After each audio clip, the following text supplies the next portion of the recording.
ist ein Verbrechen geschehen. Und das in meiner Stadt. Möge Gott uns gnädig sein.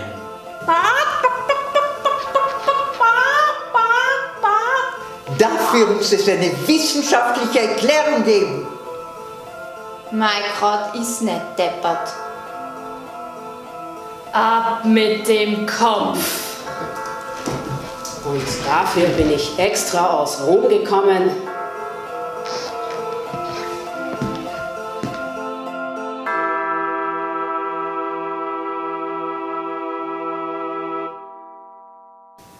Im Gegensatz zur gängigen Meinung fanden die meisten Hexenprozesse nicht im Mittelalter statt, sondern in der Neuzeit. Wie hier, in 3 Hütten, anno 1524. Hans Brüder und Schwestern, Pax Vobiscum. Satentes! Verdammt noch einmal! Aber Bruder Pangasius! Aber wenn's doch wahr ist. Kann ich jetzt endlich das Hexenbad vornehmen? Das ist eine gute Idee. Kommt da nicht zuerst die gemütliche Befragung? Man sagt gütliche Befragung. Ja, selbstverständlich. Dann wenigstens die Nagelprobe. Ja, zieht sie aus, schert ihr den Kopf. Lasst uns nach Zeichen des Teufels suchen. Das wird dir wohl so passen, du geiler Sack. Du Schuft, betrügst mich mit einer Hexe? Oh, seine Exzellenz, der große Inquisitor kommt.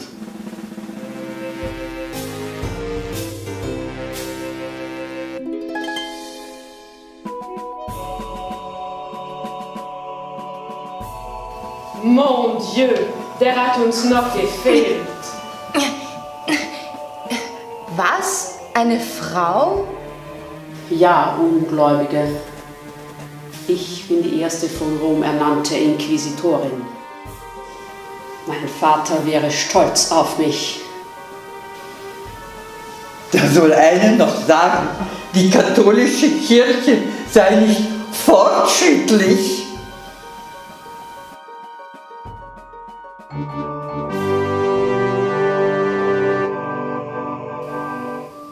Ich bin seit 15 Jahren Bürgermeisterin dieser Stadt. Und mein Denkmal wird einmal auf dem Hauptplatz stehen. Meine Vorfahren kamen aus Frankreich, la Grande Nation, wie man gewiss an meinem Akzent noch erkennen kann.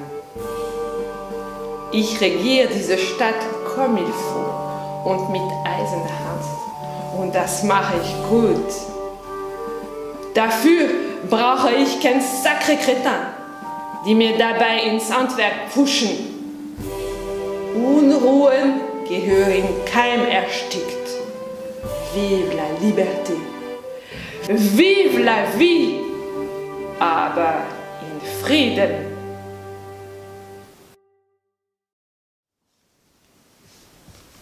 Auch in der Neuzeit durfte eine Hexe nicht verurteilt werden ohne ein Geständnis. Bien, Kraft meines Amtes als Bürgermeisterin dieser Stadt. Wollen Sie mich nicht zuerst über die Lage aufklären?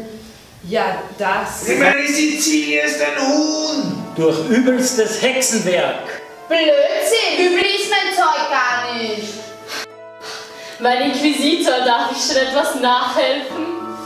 Ihr Barbaren! Wir befinden uns schließlich schon in der Neuzeit und nicht im finsteren Mittelalter.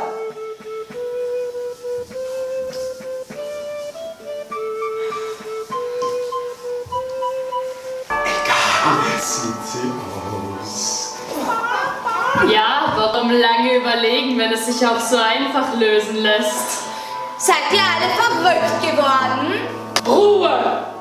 Wir haben hier schließlich la visite de son Eminence.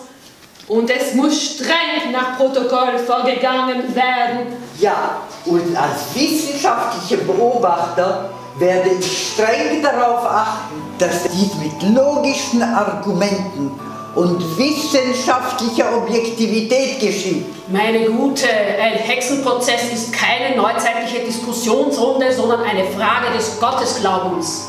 Also, Frau Bürgermeisterin, fahren Sie bitte fort. Also, sehr geehrte... Ich will Gerechtigkeit! Ja, aber nicht auf meine Kosten. Du kommst schon noch auf deine Kosten. Ich darf doch bitten, wir werden das alles klären.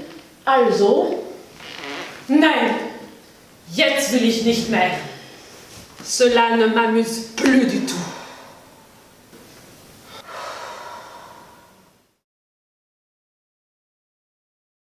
Ich bin die erste studierte Frau der Welt. Zuerst Medizin, natürlich als Mann verkleidet. Und dann noch Philosophie bei Erasmus von Rotterdam, mit dem ich ein Punch-Up hatte. Tja, und so ist es halt aufgeflogen, dass ich eben kein Mannsbild war. So einen Skandal hat man selten erlebt. Dem Erasmus hat das nicht geschadet, aber mit meiner wissenschaftlichen Karriere war es dann vorbei. Mir blieb nichts als die Flucht in dieses elende Kaff hier.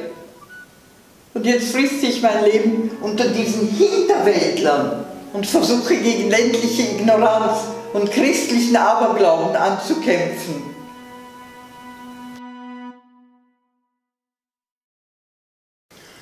Ich kann mich noch genau an jenen Tag erinnern, als entschieden wurde, dass ich Pater werde. Es war die Stimme Gottes, die durch meinen Vater sprach. Der Erstgeborene übernimmt den Hof. Der Zweitgeborene geht ins Kloster. Ich bin heute noch dankbar für diese Offenbarung des Herrn. Das Leben ist so einfach und klar geworden. Wie heißt es so schön bei Markus?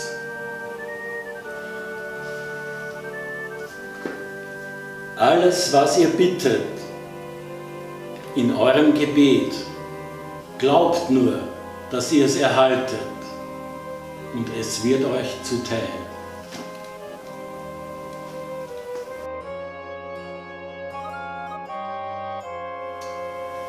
So, möge mir nun bitte endlich jemand die ganze Lage erklären, und zwar von Anfang an. Hört, hört. Am Anfang schuf Gott Himmel und Erde, und die Erde war noch öde und leer. Ach! Cornelius, mein Name. Gestatten euer Hochwohlgeboren. Cornelius, aus 3 Hütten, Bauer. Ich kann es nicht anders sagen. Es ist ein Verbrechen geschehen. Meine liebe Cecilia war mir immer lieb und treu. Das müssen Sie wissen. Gut, sie hat von Anfang an geglaubt, sie ist eine Kuh. Aber welch wunderschöne Kuh. Das müssen Sie mir glauben. Eindeutig eine schizoide Persönlichkeitsstörung. Wie dem auch sei, das mag einem Außenstehenden merkwürdig erscheinen. Aber wo die Liebe hinfällt. Und dann ist sie zu dieser Hexe gegangen. Ja, aber nur, weil ich mir so sehr ein Kind gewünscht habe. Ein kleines Kälbchen, um das ich mich kümmern kann. Das hat mit uns 2 nicht so geklappt, weil Aber das interessiert eure Exkremenz nicht.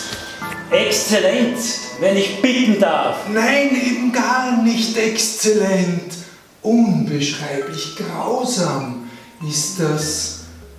Jetzt, seit sie bei dieser Hexe war, glauben Sie, sie ist ein Huhn. Verraten Sie mir, was soll ich als Milchbauer mit einem Huhn?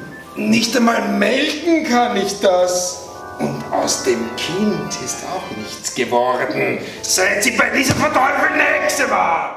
Das stimmt doch gar nicht. Schweig! Du redest nur, wenn dich die Inquisitorin dazu auffordert. Also gut. Nimm also Stellung zu diesen schweren Vorwürfen. Also, die Cäcilie ist zu mir gekommen, wegen ihrem Kinderwunsch. Und das hat ja so überhaupt nicht funktionieren können. Und da habe ich ihr ein paar Kräuter gegeben, damit sie sich entspannen kann. Wahrscheinlich hat die dumme Kuh das Zeug als Tee getrunken, statt zu rauchen. Also, ich bin jedenfalls nicht schuld daran, dass sie so ein verrücktes Huhn ist. Ha! Da haben wir das Geständnis. Sie gab ihr ein Teufelskraut. Sie ist eine Braut Satans. Hexerei, Hexerei! Kann ich nun endlich meines Amtes walten? Ich habe noch eine Hinrichtung im Nachbardorf, zu der ich nicht zu spät kommen darf. Mein Kraut ist keine Hexerei. Alles Bio, ich schwör's. Bio ist noch gar nicht erfunden, mein Kind. Bio muss also auch ein Produkt des Teufels sein. Und wer mit Luzifers Gaben hantiert, ist mit ihm im Bunde. Also eindeutig eine Hexe. Na, endlich kommt Bewegung in das Ganze. Assez! Ich habe genug gehört. Jetzt wollen wir endlich zur Urteilsverkündung übergehen. Rapidement. Verehrte Frau Bürgermeisterin, es ist erst der Tatbestand der Hexerei bewiesen. Vor einem Urteil müssen wir die arme Seele erst reinigen und die gütliche Befragung vornehmen. Also bewiesen ist ja streng genommen noch gar nichts. Doch! Ich bin ein Huhn!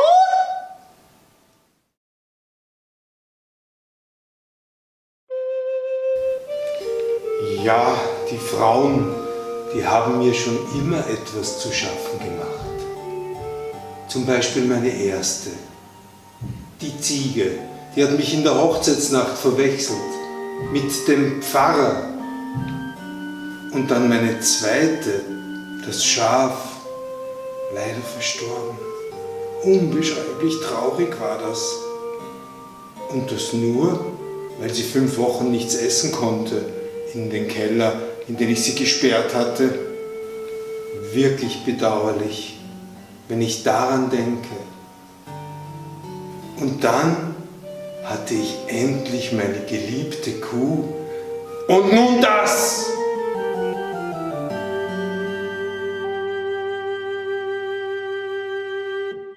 In 3 Hütten sind die Bewohner etwas seltsam. Ihre Häuser bemalen sie mit Götzenbildern.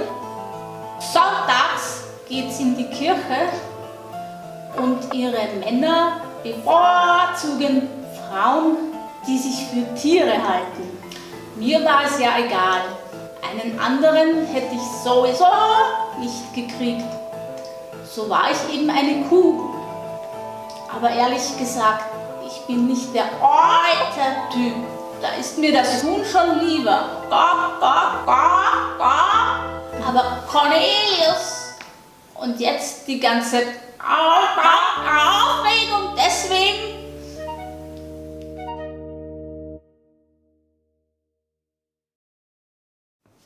Bei einem Hexenprozess gab es 3 Phasen, alle mit dem Ziel, der Hexe oder dem Befragten ein Geständnis abzuringen.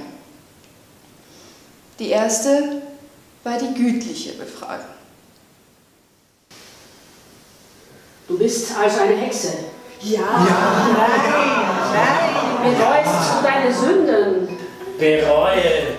In nomine Dei. Ich habe das beste Kraut im ganzen Landkreis. Was soll ich da bereuen? Ach, wie schön. Ein besonders harter Fall. Nein, das ist doch alles nur Grünzeug. Ja. Das ist ein Beweisstück. Ich muss es sofort chemisch analysieren. Dieses Teufelszeug nehme lieber ich in Gewahrsam. Ich sehe keine Reue in ihr. Der Satan scheint tief in ihr zu stecken. Mir soll es recht sein. Schwörst du wenigstens dem Satan ab? Ja, schwöre dem Satan ab. Wem? Den Typen kenne ich nicht einmal. Sag einfach ja und dann sind wir durch und ich kann mich wichtigere Sachen zuwenden. Compris? Da, jetzt spricht sie auch noch in fremden Zungen. Pater Noster, Guies in Celis. Wer da wohl in fremden Zungen spricht. Nun denn, dann bleibt uns keine Wahl, außer zur Terition überzugehen. Kerkermeister, hole er seine Instrumente. Ja, gerne. Jetzt gibt's endlich was zu tun. Was geht mit euch? Ein Geständnis unter Folterandrohung hat keinerlei Beweiskraft. Ja, das muss ja jetzt auch nicht sein. Es ist doch nicht schlimm, dass ich ein Huhn bin, oder? Hat mich denn niemand mehr lieb?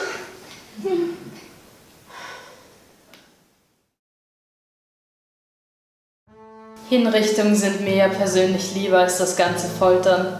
Ruckzuck. So soll es gehen. Da braucht man aber schon eine Klinge aus gutem Stahl. S30V. Rostfrei und qualitativ hochwertig. Auch nach mehrfachem Gebrauch verliert er kaum an Schärfe. Oder haben Sie schon mal versucht, jemanden mit einem stumpfen Ball den Kopf abzutrennen? Das ist eine ordentliche Schweinerei, das kann ich Ihnen sagen. Aber ich rede zu viel. Auch in meinem Beruf zählen Taten mehr als Worte.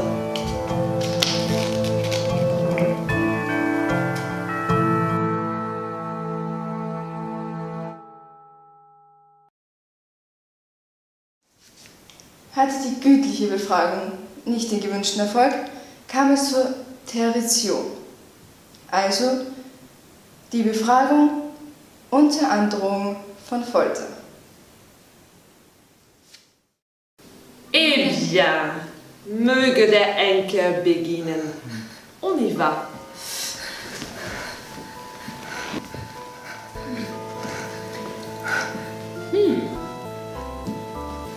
Für den Anfang arbeite ich noch subtil. Die Feder. Nein, ich bin doch so kitzlig.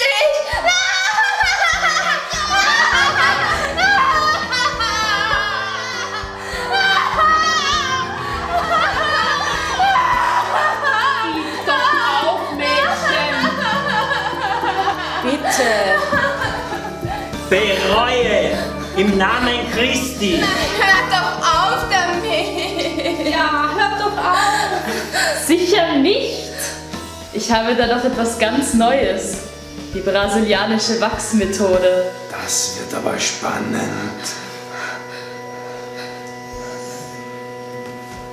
Ja, hat denn niemand Feuer?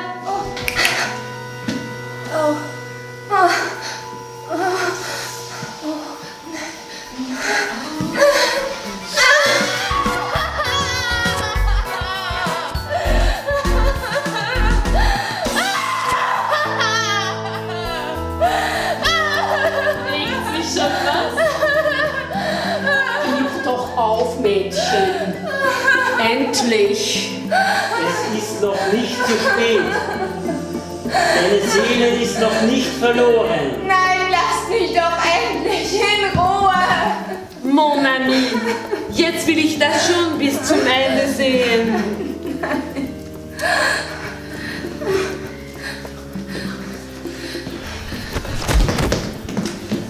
Mein Favorit, die Zange. Das könnte jetzt natürlich ein bisschen wehtun.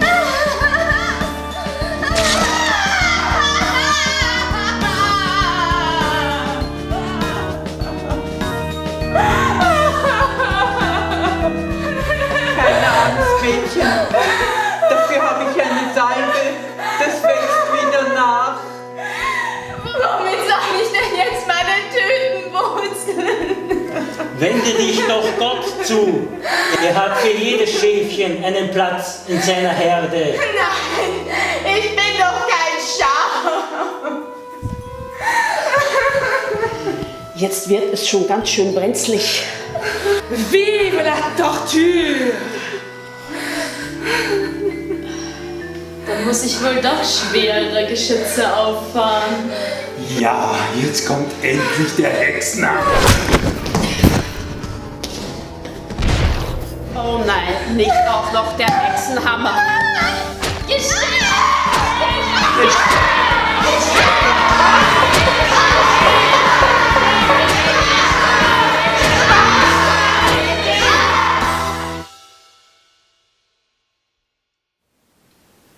Inquisitor, der Traumberuf meines Vaters. Ihm selbst blieb dieser Posten ja verwehrt und er setzte all seine Hoffnung in seinen Nachwuchs. Leider meinte es das Schicksal nicht gut mit ihm. Lauter Töchter. Aber ich habe es dennoch geschafft. Nun, freiwillig hat der echte Inquisitor seinen Platz nicht abgegeben. Ein bedauerlicher Unfall auf der beschwerlichen Reise hierher. Tja, ich habe hier jedenfalls noch einiges zu erledigen. Es ist eben nichts, wie es scheint.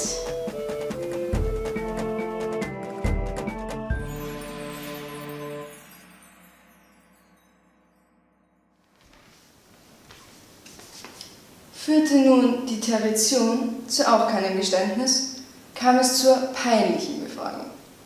Peinlich im wahrsten Sinne des Wortes. Pein, das Zufügen von Schmerzen. Sprich Folter. Il suffit! Mach doch endlich die peinliche Befragung! Ja, ja! Es tut doch sicher weh! Inquisitorin, sollten wir nicht schon längst beginnen? Ja, ja, ich weiß es.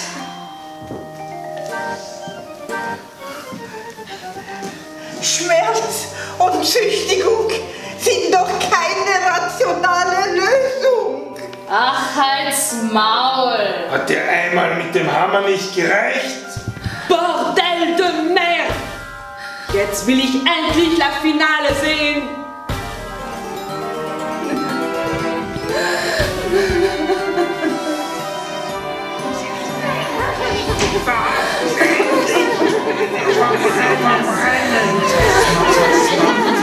Wird es an der Zeit, dass diese Es sollte vielleicht nie warten lassen.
Das wäre erledigt.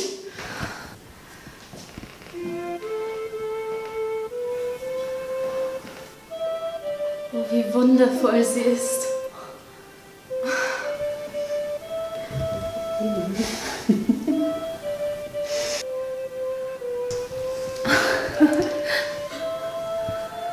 Ich werde mein eigenes Denkmal. Schnell, trag mir auf dem Hauptplatz.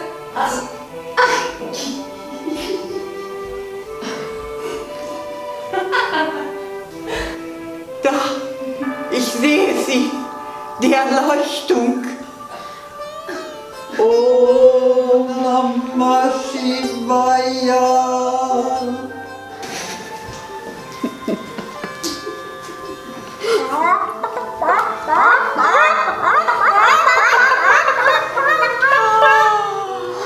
Endlich mein Baby!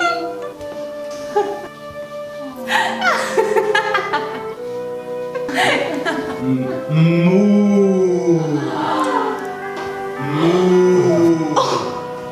Welch wunderschöne Kuh du bist.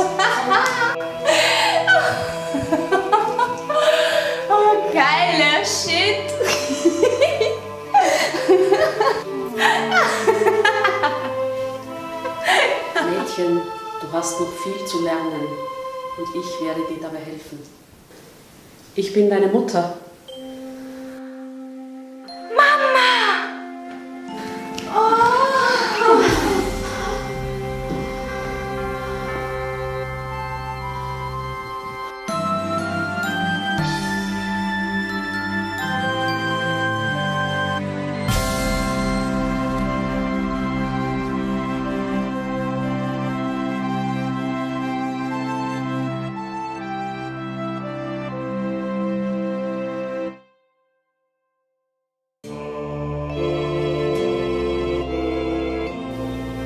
Ich habe keine Ahnung, wie viele meiner Art von religiös verblendeten Fanatikern verfolgt und gefoltert und umgebracht worden sind.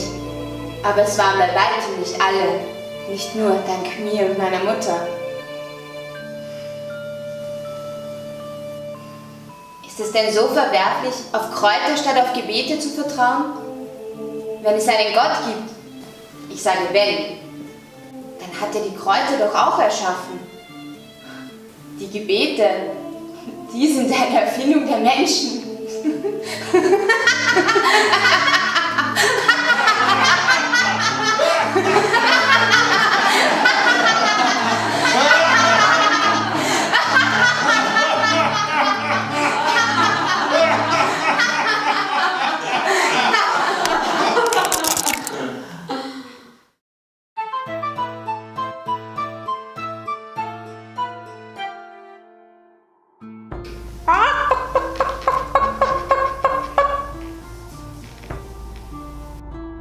Noch tiefer.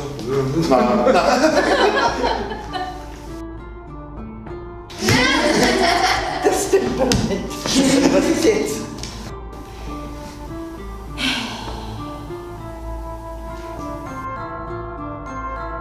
Kommst du, warte mal ganz kurz. Du Ja, so kommst gesehen. So, ja, schon, aber dann ist die Frage. Ja, genau. So, okay.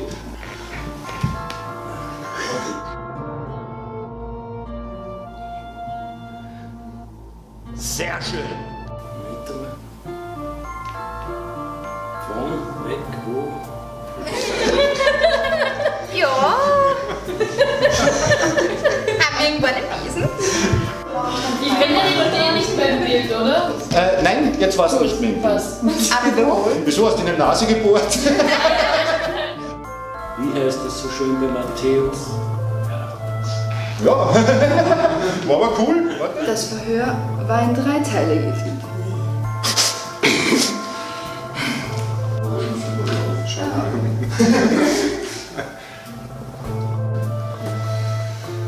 Und dann ist sie zu dieser Hexe gegangen. Ich bin auf die Zehen gestiegen. Und du hast gar nicht gegackert?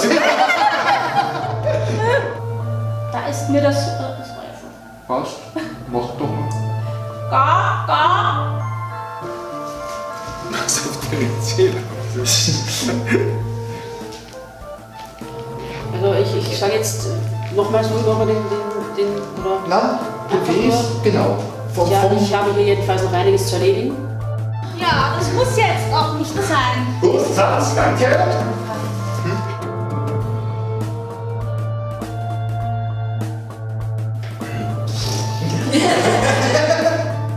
Wohin du sagst.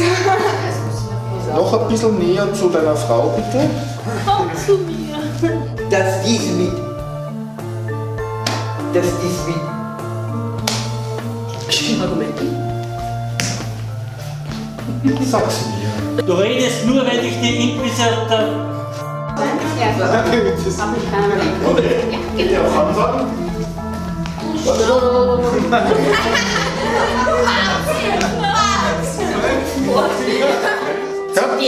Cut. Danke, entschuldige. Warte, Kommentar. Kommentare. Das ist wichtig, Peter. Weiß.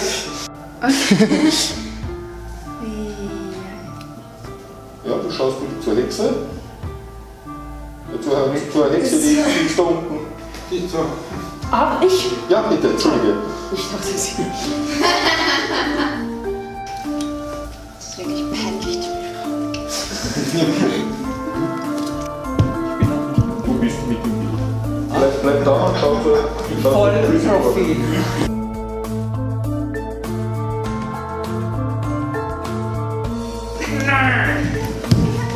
Scheiße. Okay, noch einmal am Anfang. Auch keine Reaktion. Scheiße, ich gehe, ich will nicht mehr. Cut. Ja, was? Bin ich scharf? Ja.